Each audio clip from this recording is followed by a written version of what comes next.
power is one of those subjects that really sort of frustrates me, but that'll become clear when we're going through it.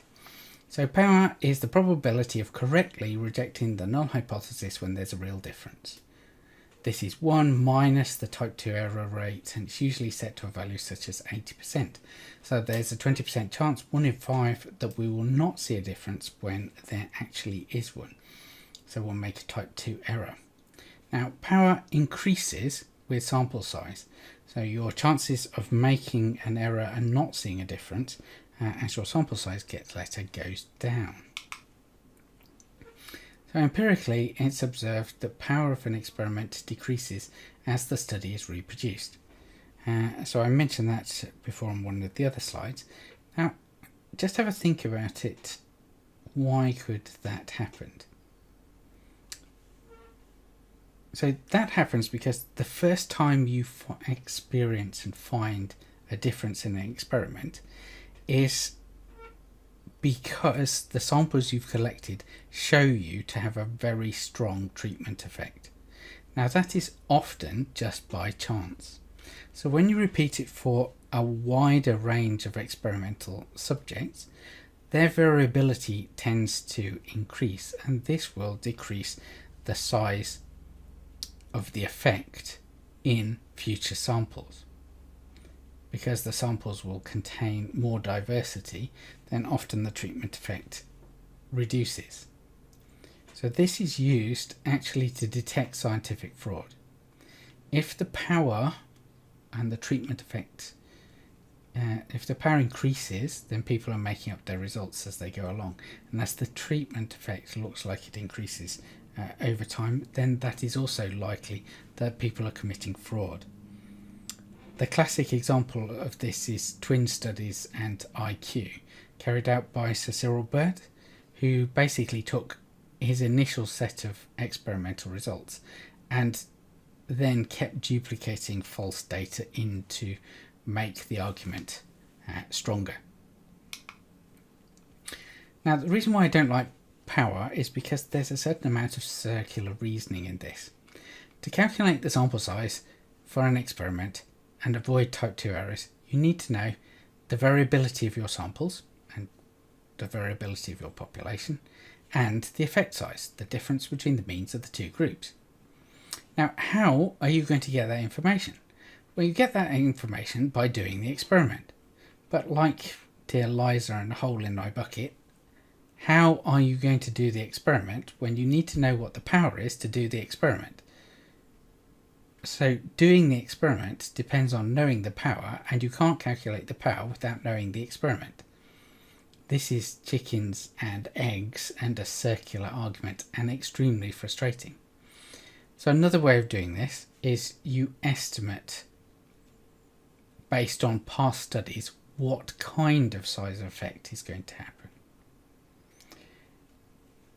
This circular reasoning about power is why a little bit of knowledge in the hands of somebody who doesn't actually know what they're doing in statistics is a very dangerous thing, because power has come to dominate the way that experiments are often designed. Now, there is a moderately sensible clinical solution to this, which is part of biomedical sciences, and that's that instead of having a plain hypothesis saying the mean is this and a null hypothesis saying the mean is a particular value and an alternative saying it's not that value, what you do is quantify a difference between the treated and untreated groups. So instead of saying that the difference in height between men and women, there's a difference in height between men and women, or saying that men are taller than women, which is a one-sided hypothesis, you say that men are on average 7 centimeters taller than women. That gives it an actual quantifiable value, therefore you can calculate the effect size, and therefore you can figure out the size of the study that you need in order to find that size of effect. This makes some sort of sense from a clinical perspective, because you can sit and say, well, unless the blood pressure drug reduces blood pressure by 10%, then it's not worth using anyway.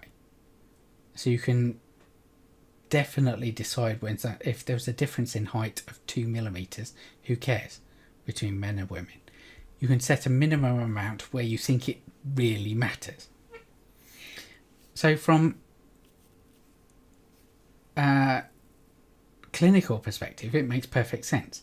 But from a statistical and philosophical perspective, it doesn't, because the creation of this quantified hypothesis means that your alternate has a very narrow specification. And if you want to read up more about this, there are many books dedicated to trying to answer this question and arguing about what's the best way of looking at it. How do you calculate power calculations? Well, they should be done with software. In SPSS, you can do it after you've done the experiment, part of this circular problem. And there are tools based on effect size and estimates of effect size from either literature, pilot, experiment, or just what you find to be a clinical quantified hypothesis. An easy to use and free tool that you can get and download and works on Mac and PC is called G-Power. You can also calculate it in R as well. I'll illustrate now how to do it using G-Power. So here's the G-Power screen. What it does is it asks you what kind of test are you going to do. So t-tests are tests about means. If you're going to do something which is non-parametric, you'd set that. So the first thing you need to know is what kind of analysis are you going to do, what kind of hypothesis are you doing. Next thing you need to know is what effect size you've got. Then you specify the alpha, which is the type 1 error rate, which is usually 0.05, and then you specify the power. Pretty typical value of power is 0.80. In this one I've put in 0.95, and I've got an effect size of 0.3, which is a medium size effect in rho. So this is what a power calculation is doing. You have your red null hypothesis, you have your quantified alternative hypothesis, which is the blue dashed line. What you want to know is if you are beyond the green line and in that faint pink, yes, I suppose it's faint pink, alpha over 2 area, that means the red hypothesis is true, but you've rejected it because the difference between your two data sets is so large that you think it's not reasonable. So that's pink area inside the blue dashed normal distribution. That's the type 1 errors. Now the blue one, which extends, the blue shaded area that extends into the red normal distribution, and it's labelled beta, that is the type 2 error rate. So that is the chance that you should be accepting the blue dashed hypothesis. That is the correct normal distribution, but because it's below that green threshold line, you've chosen to accept the red one anyway.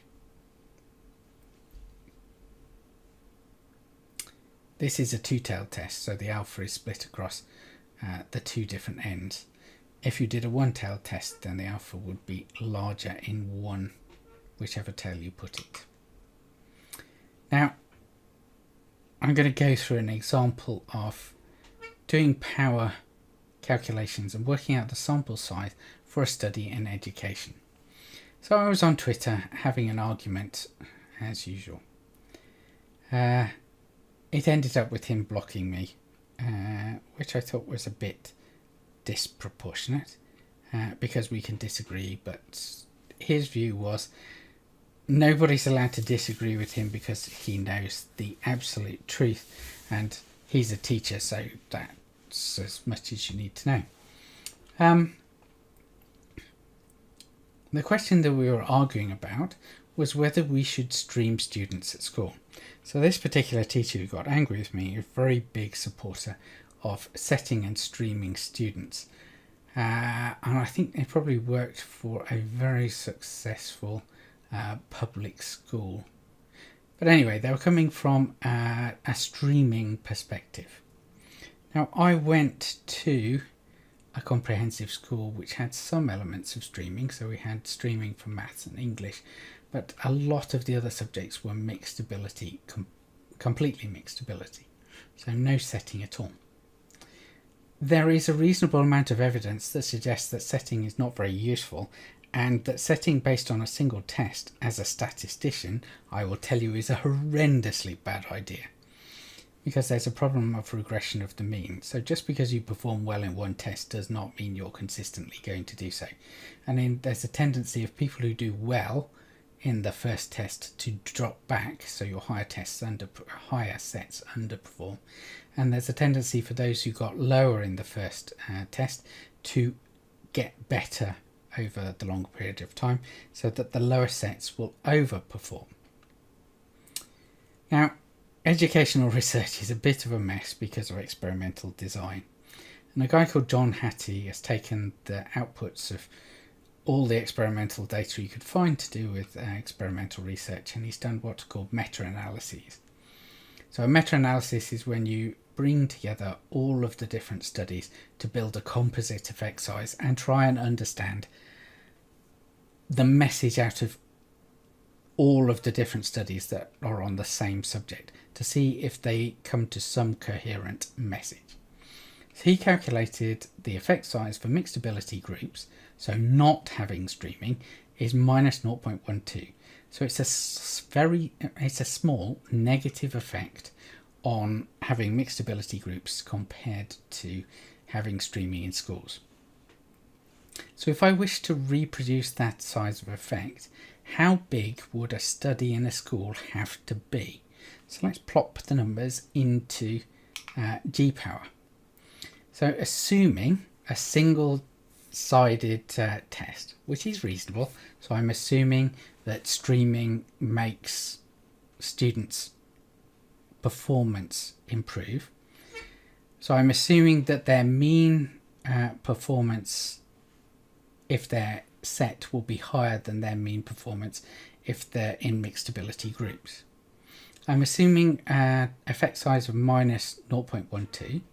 I'm putting in the standard type 2 error rate of 0.05, and I'm putting in a power for this of 0.80, and I want the size of my treated group and untreated group to be the same, so the ratio between the two is 1.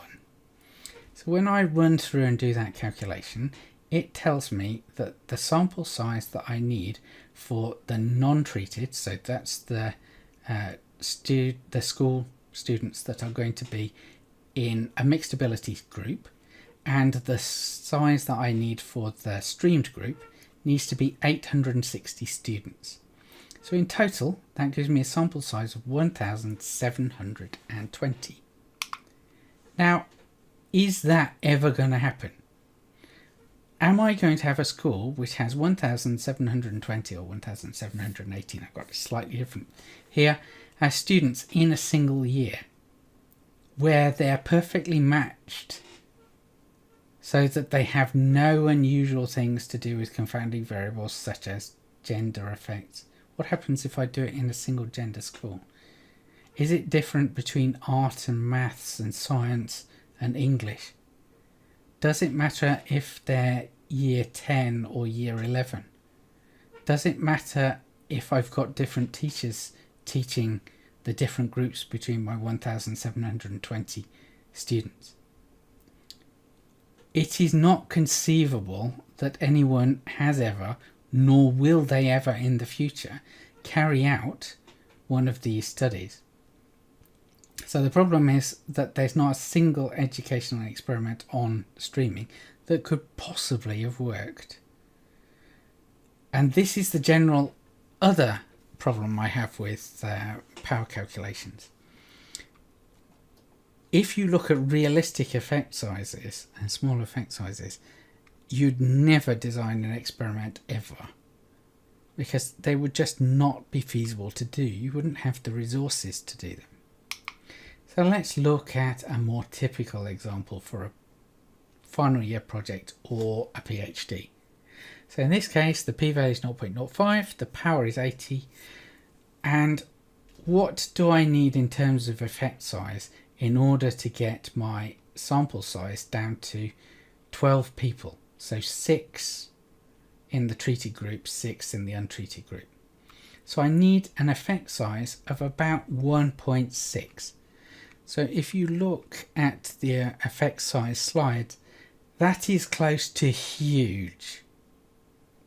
So most science with limited resources and a limited number of experiments and reproducible experimental units is only ever going to discover absolutely massive effects.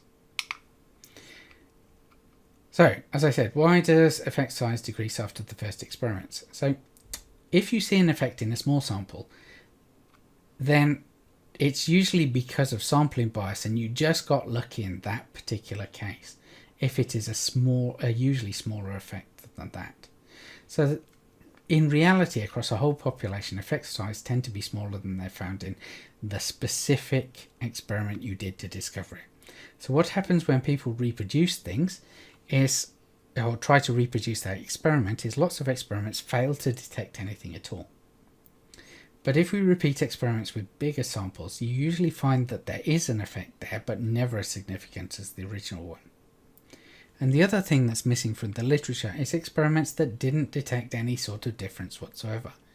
Not because there wasn't one, but just because that particular experiment didn't work. Now, if you want to know more about effect size and the theory and ideas behind it, there's a web page you can read from the University of Leeds. If you want to get G-Power, you can get it from this particular website. And some extra reading, if you want to, Data Handling Analysis by Andrew Blann. They talk about the quantified hypothesis that I covered here on pages 84 to 88.